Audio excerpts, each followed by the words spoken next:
So kaya nyo bang tumira sa ganitong mga lugar mga kapapa? Welcome to my channel! Paris TV! What's up mga kapapa? Welcome sa ating panibagong araw, panibagong vlog. Dito tayo ngayon sa farm mga kapapa. Ito sa farm paligid. Yan. Kasamahan natin mga kapapa. Masyal kami dito mga kapapa. So tara, samahan nyo kami dito. Let's go. Oh mga kapapa, dito tayo sa kakahuyan mga kapapa. Ito mahuganihan mga kapapa. Akin ang mga mahugani dito. Yan. Yan. So yan, napakaganda ano dito mga kapapa. Yan, dito tayo. Dadaan tayo dito mga kapapa. Oh, kakugnan dito mga kapapa.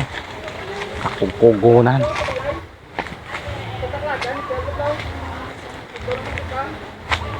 Yan. Mayroon dito mga kapapa na anahaw. Yan. Anahaw.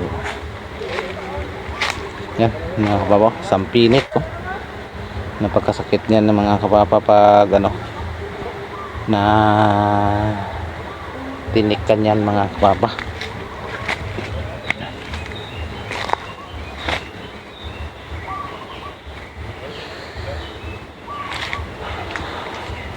Pagkalamig po ang panahon dito.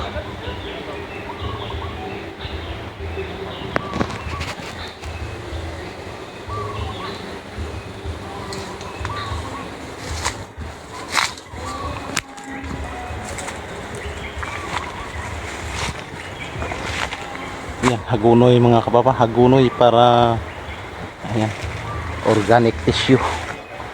Yan, organic tissue po yan. Ito mga kapapa, sirali po ang sirali mga kapapa, no? Pero grabe yung pagkatinik po ang puno nito mga kapapa.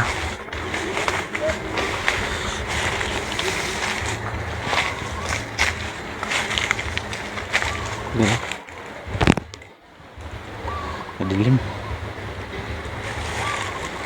Yan, grabe. Mapagkatinik po ang puno ito mga kapapa. Sobrang tinik pero masarap po ito mga kapapa kainin. Kaso sa ngayon walang bunga mga kapapa.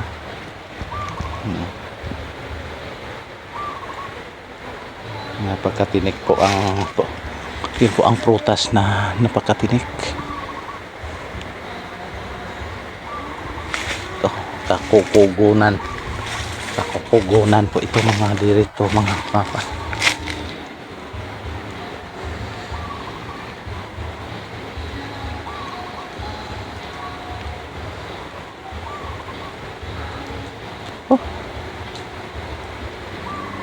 Napakasarap po tumira mga ganitong kuan mga kapapa. Ang fresh ang lugar na ito. Napaka fresh na lugar.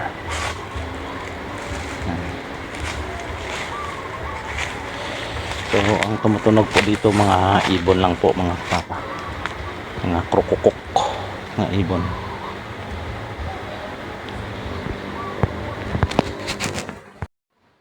So kaya nyo bang tumira sa ganitong mga lugar mga kapapa? Napaka ano pong lugar na ito? Yan.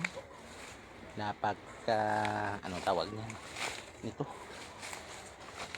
Napakatahimik na lugar. Iwas gulo, iwas kapitbahay, iwas sa maraming tao. Kung yan, kung umiiwas ka sa iyong mga kapitbahay mga kapapa, punta lang kayo dito kayo tumira para matahimik ang buhay mo. So yan, pagkalamig dito, kita nyo yan o, ang kahoy, napakaganda, napakaaliwalas na lugar po yan. Kung kaya nyong tumira dito yan, mag-comment lang, mag-like at mag-subscribe. So hanggang dito na lang ating video mga kapapa. Maraming salamat. you for watching. Bye bye.